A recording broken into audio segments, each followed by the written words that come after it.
nha mọi người.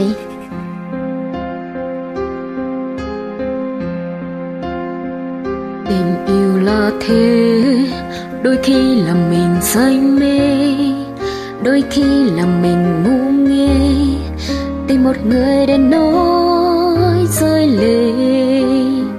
Là thế, khi yêu ai chẳng cần biết nữa, khi thương ai thì dù trong mưa vẫn cảm thấy ấm áp dư thừa.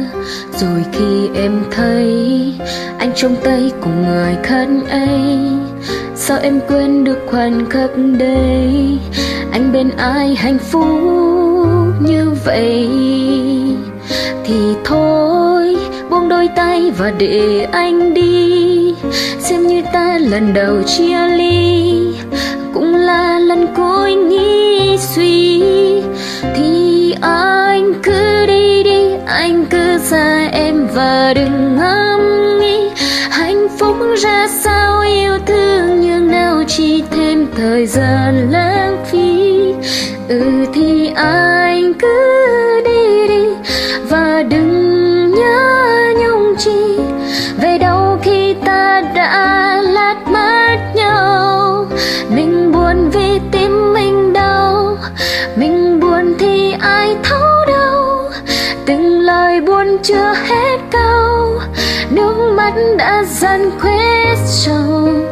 Đừng bên nhau nếu không vui, em muốn thấy anh cười, vì yêu nên em xin anh cứ đi, bỏ mất em.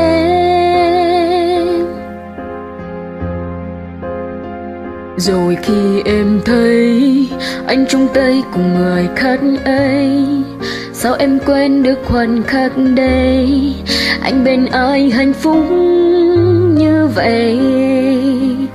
Thì thôi buông đôi tay và để anh đi, xem như ta lần đầu chia ly, cũng là lần cuối nghĩ suy.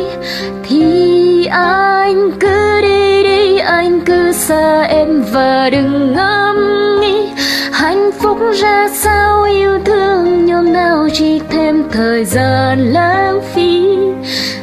Thì anh cứ đi đi và đừng nhớ nhung chi về đâu khi ta đã lát mất nhau.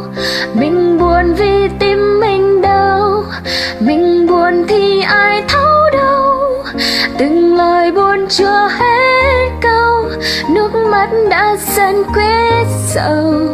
Đừng bên nhau nếu không vui, em muốn thấy anh cười, vì yêu nên em xin anh cứ đi.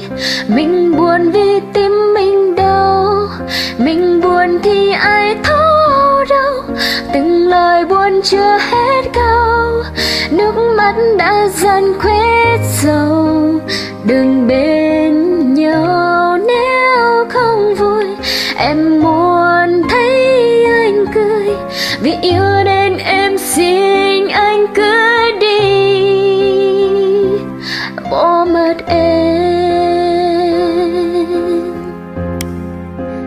Mình hát câu hai mọi người đừng có cười mình nha.